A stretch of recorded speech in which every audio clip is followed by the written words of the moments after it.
The missing male model had obviously finally arrived, and ruined her shot by stepping into it. Thoroughly exasperated, she pushed back the shiny swing of her blonde hair and told him, without removing her gaze from her camera, "You're late, and you're in my shot." It was the sudden silence and the stillness that had fallen over the rest of the room that alerted her to the fact that something was wrong. Her senses picked up on it, and reacted by sending a quiverful of tiny darts of anxiety skimming along her spine. She stepped back from the camera and looked up, right into the coldly hostile gaze of the man who had just walked in. A tall, dark-haired, broad-shouldered, expensively suited man, whose body language reinforced the same cold hostility she could see in his eyes, along with proud disdain. Against her will, Lily could feel her eyes widening as she took in the reality of the man confronting her, her pulse beating unsteadily against her skin. Whoever this man was, he was obviously no model. Even stripped, he would be magnificent, Lily acknowledged, her stomach suddenly hollowing out, with a sensation that took her completely off guard. If asked, she would have said, and meant it, that she was inured to male good looks, and that as far as she was concerned, sexual attraction was a cruel deceit on the part of Mother Nature, designed to ensure the continuation of the species and best avoided.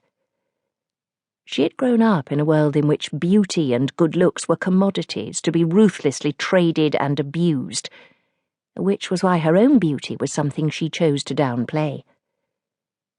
She intended to be crisp, cool, and in control as she queried, "Yes?"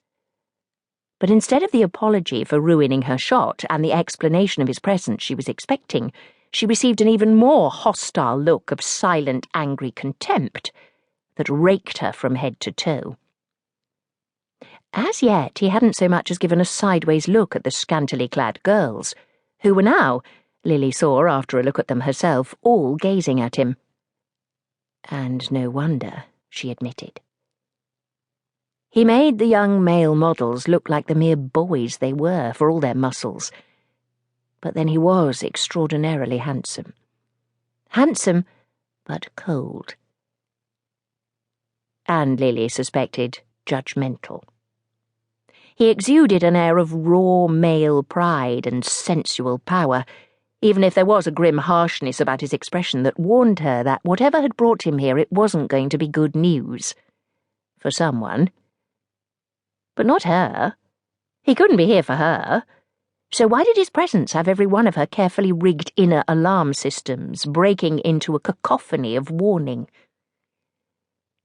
She was her parents' daughter, Lily reminded herself. At some level, that had to mean she was as vulnerable to that kind of overpowering male sensuality as her mother had been. And just as capable of using her own beauty for commercial exploitation. Lily struggled to repress the feeling that made her shudder, as though against an unwanted male touch. She would never allow herself to repeat her mother's mistakes. She was here to do a job, she reminded herself, not to give in to her own insecurities. Whatever had brought him here to this shabby studio, it wasn't the prospect of modelling work. His face might be as commanding and as harshly delineated that 100,000 ancient Roman coins might have been struck in its patrician and imposing image. It might be the kind of face that could lead vast armies of men into war and entice any number of women into bed. But it was a face that currently bore an expression of such cutting contempt that if it was captured on camera, it was more likely to send prospective buyers running for cover than rushing out to buy what he was supposed to be modelling. Was he going to say anything to break the pool of tense silence he had created? Lily took a deep breath and repeated determinedly, "Yes?" Another ice-cold look. The man must be close to inhuman, removed from the emotional vulnerabilities that affected the rest of the human race, not to be affected by the tension she could almost feel humming on the air.